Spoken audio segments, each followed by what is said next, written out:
At Wordsworth Care Home, the staff and residents are getting ready for Christmas. Have you come to see us? We've come to see you, yes. As part of the festivities, they're visited by Katie, who runs pony therapy across the country to help with mental health and well-being. She makes regular visits to Wordsworth with her team of 7 therapy ponies as part of the care home's activities programme and has seen a boost in the health and morale of residents.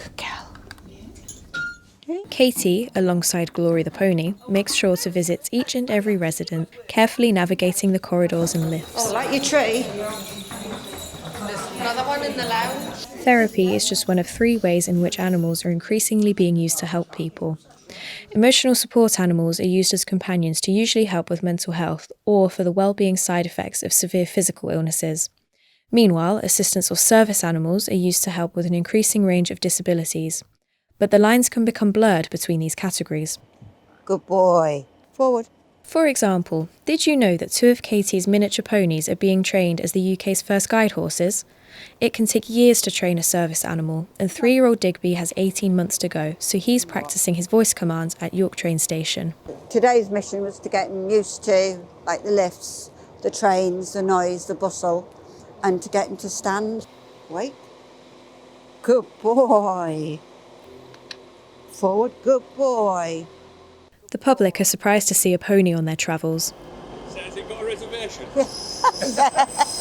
But Katie's happy to raise awareness of guide ponies and help Digby become familiarised around people. Along the way, she makes time for photo requests and answers questions about Digby's future training. Been on the metro, but we haven't been on a train. So that'll be his next big adventure. Digby's in competition with 7-year-old Taz to become Justin's guide pony. Sounds like she's got her stilettos on. She's very dainty. Yeah, she's cute. Straight. Despite Digby's good behaviour at the train station, his young age makes him act up during Justin's visit to the stables, putting Taz in the lead. Blind from the age of 2.5, Justin has had 4 guide dogs in his life so far. But he's always loved horses, having spent a lot of time studying them and horse riding with his daughter.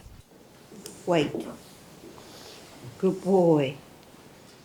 His visit isn't just to try out the ponies, but also to learn about the equipment and hygiene of having a guide pony.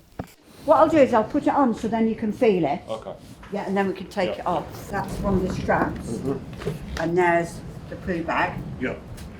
Put your little vest on that says guide horse and training. Is he worried about the difficulties of having a pony instead?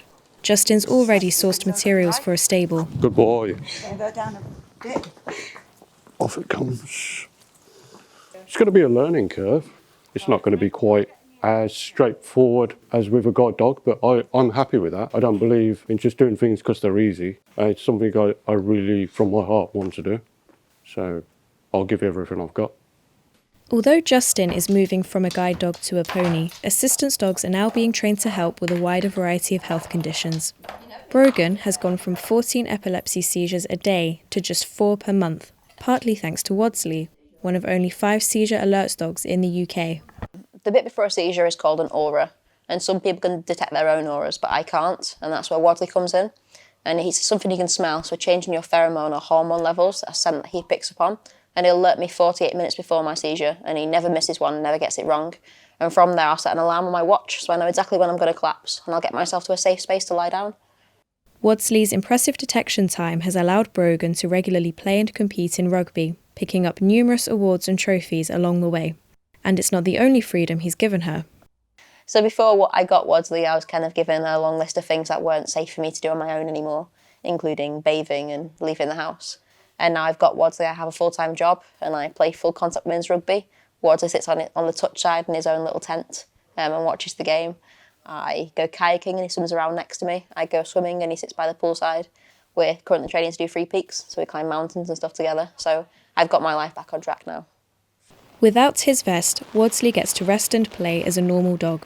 But as soon as he wears his jacket, he knows he has an important duty. He's clearly transformed Brogan's life, but the recent increase in emotional support animals is causing some concerns.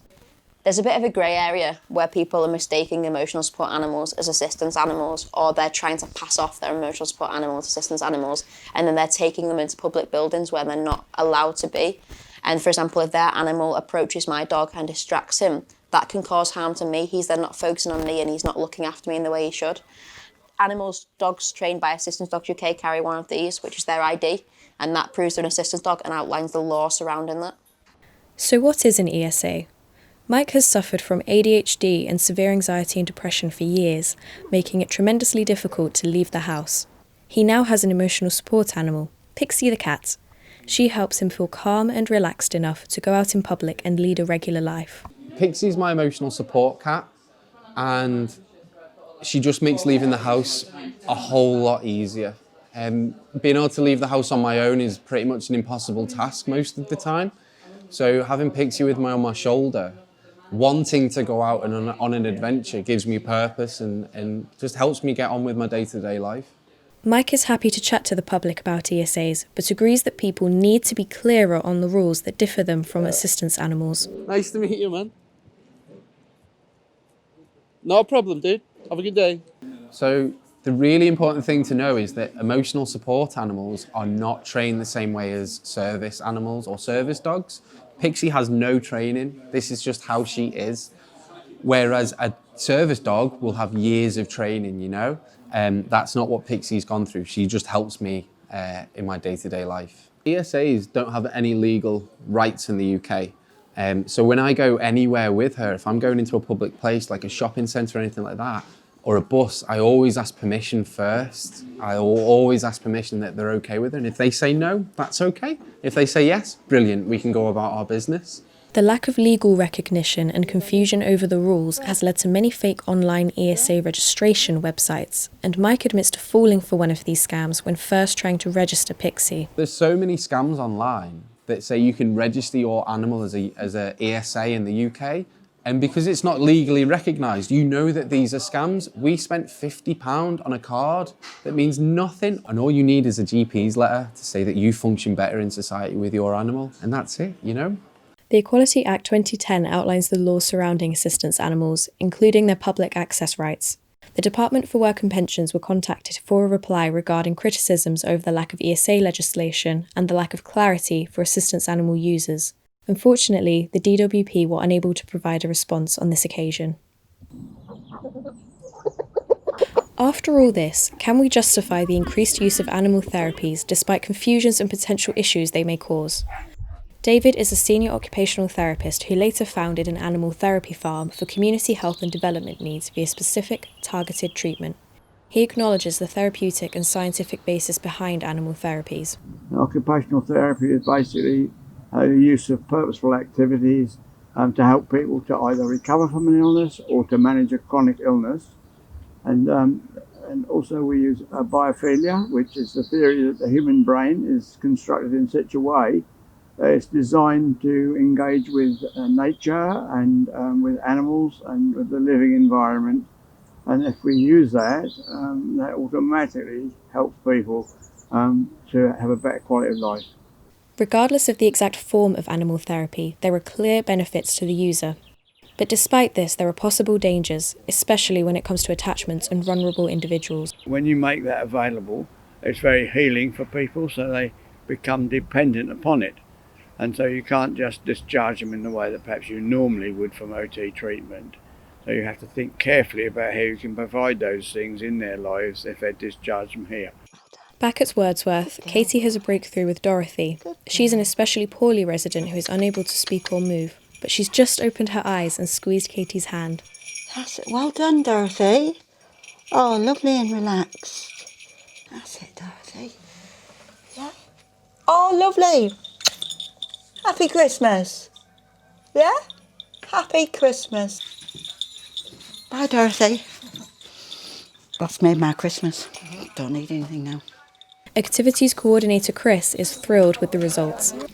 I've known Katie and her ponies for around about 6 years. I class them as a family member of Wordsworth, and what they provide, both of them, is total stimulation. All the senses are stimulated of our residents: touch, sight, hearing, and especially those residents who are bedbound. It pulls at the heartstrings to see the expressions on their faces when these ponies arrive. Lovely to see you. Yeah? Thank you. Merry Christmas. Bye. It's clear that animals are capable of helping us humans with a variety of health conditions. Come back anytime. Go on. Good girl. But as Katie and Glory move on to their next patients of the day, it looks like there's a long way to go in clearing up the legislation.